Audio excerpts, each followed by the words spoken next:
The Hamadryad by Walter Savage. Landor Rhaicos was born amid the hills where from Gnidos the light of Caria is discerned, and small are the white-crested that play near, and smaller onward are the purple waves. Thence festal choirs were visible, all crowned with rose and myrtle if they were inborn. If from Pandion sprang they, on the coast where stern AthenÈ ride her citadel, then olive was entwined with violets clusterĺd in bosses, regular and large, for various men wore various coronals, but one was their devotion.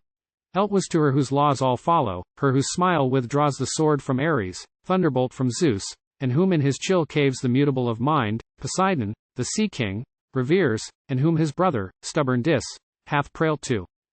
Turn in pity the averted cheek of her he bore away, with promises, nay, with loud oath before dread sticks itself, to give her daily more and sweeter flowers than he made drop from her on entwinĺd.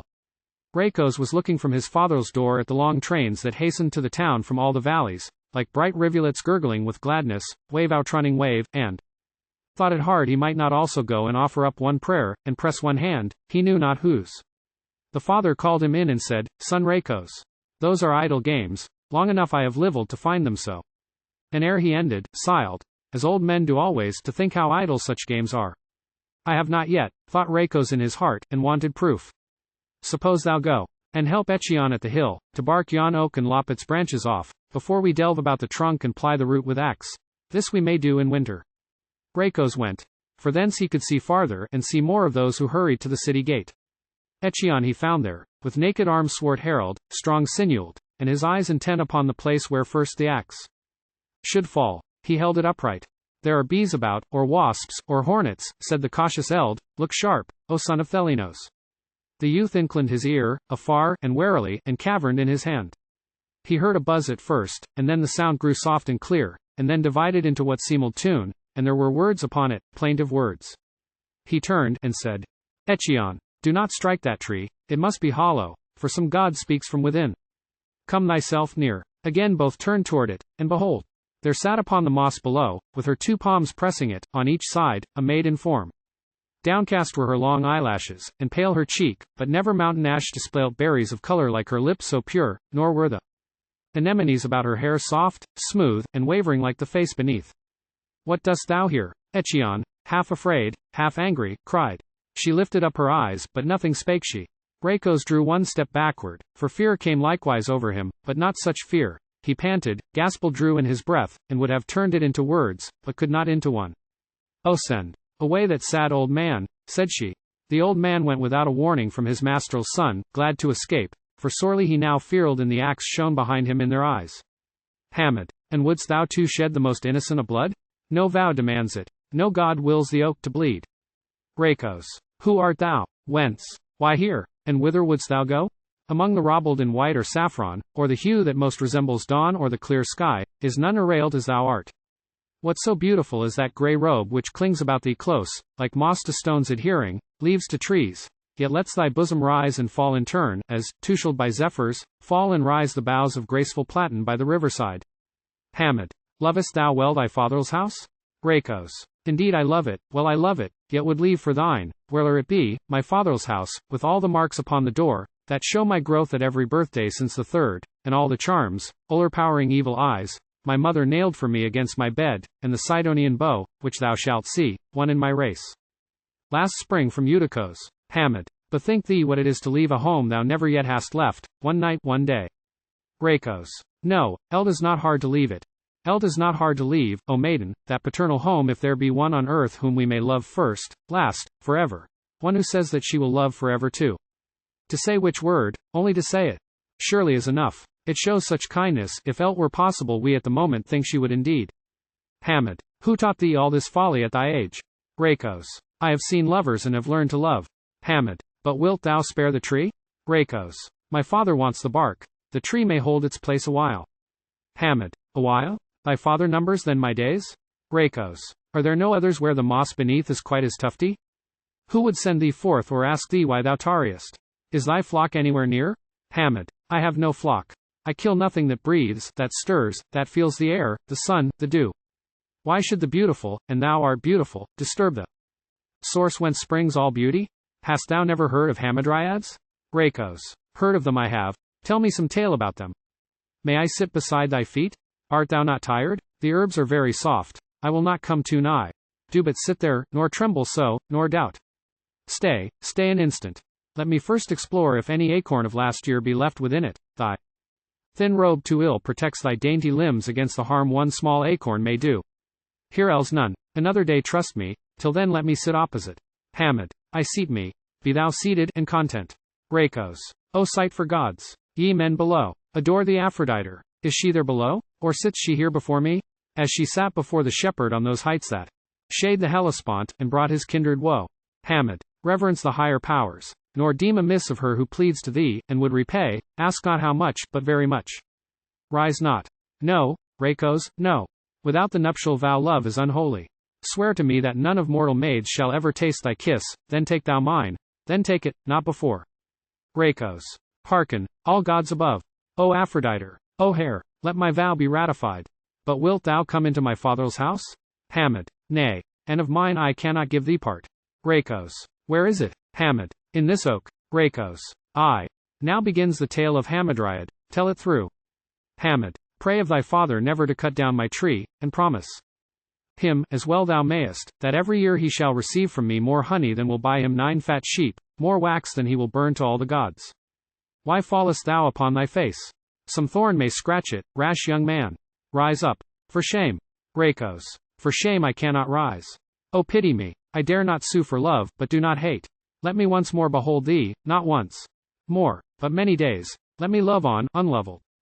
I aimled too high. On my own head the bolt falls back, and pierces to the very brain. Hammad. Go, rather go, than make me say I love. Rhaicos. If happiness is immortality, and whence enjoy it else the gods above? I am a mortal too. My vow is heard, hark, on the left, nay, turn not from me now, I claim my kiss. Hammad. Do men take first, then claim? Do thus the seasons run their course with them? Her lips were sealed. Her head sank on his breast. Eldest said that laughs were heard within the wood, but who should hear them? And whose laughs? And why? Savory was the smell in long past noon, Thelinos, in thy house, for marjoram, basil and mint, and thyme and rosemary, were sprinkled on the kettle's well-roasted length, awaiting Rhaicos. Home he came at last, not hungry, but pretending hunger keen, with head and eyes just o'er the maple plate. Thou seal'st but badly, coming from the sun, boy Rhaicos, said the father. That oakel's bark must have been tough, with little sap between, it ought to run, but it and I are old. Rhaicos, although each morsel of the bread increased by chewing, and the meat grew cold and tasteless to his palate, took a draught of gold-bright wine, which, thirsty as he was, he thought not of, until his father filled the cup, averring water was amiss, but wine had been at all times poured on kid. It was religion. He thus fortified said, not quite boldly, and not quite abashed, Father, that oak is Zeus'l's own. That oak year after year will bring thee wealth from wax and honey. There is one who fears the gods and the gods' love, that one, he blushed, nor said what one, has promised this, and may do more. Thou hast not many moons to wait until the bees have done their best. If then there come nor wax nor honey, let the tree be hewn. Zeus hath bestowed on thee a prudent mind, said the glad sire. But look thou often there, and gather all the honey thou canst find in every crevice, over and above what has been promised. Would they reckon that? Rhaicos went daily, but the nymph is oft invisible.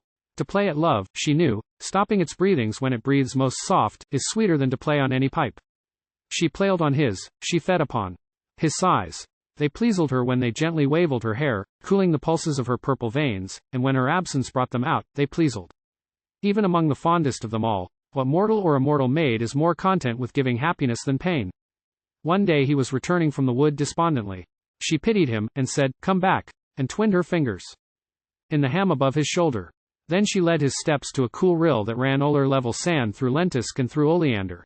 There bathled she his feet, lifting them on her lap when bathled, and drying them in both her hands. He darled complain, for those who most are loved most dare it, but not harsh was his complaint. O thou inconstant, said he, if stern law bind thee, or will, stronger than sternest law, oh, let me know henceforward when to hope the fruit of love that grows for me but here. He spake, and plucked it from its pliant stem. Impatient Rhaicos, why thus intercept the answer I would give? There is a bee whom I have fed, a bee who knows my thoughts and executes my wishes, I will send that messenger. If ever thou art false, drawn by another, own it not, but drive my bee away. Then shall I know my fate, and, for thou must be wretched, weep at thine. But often as my heart persuades to lay its cares on thine and throb itself to rest, expect her with thee, whether it be morn or eve, at any time when woods are safe. Day after day the hours beheld them blessed, and season after season, Years had passed, blessed were they still. He who asserts that love ever is sated of sweet things, the same sweet things he fretted for in earlier days, never, by Zeus, loved he a Hamadryad. The nights had now grown longer, and perhaps the Hamadryads find them lone and dull among their woods. One did, alas. She called her faithful bee. Elt was when all bees should sleep, and all did sleep but hers. She was sent forth to bring that light which never wintry blast blows out, nor rain nor snow extinguishes, the light that shines from loving eyes upon eyes that love back, till they can see no more.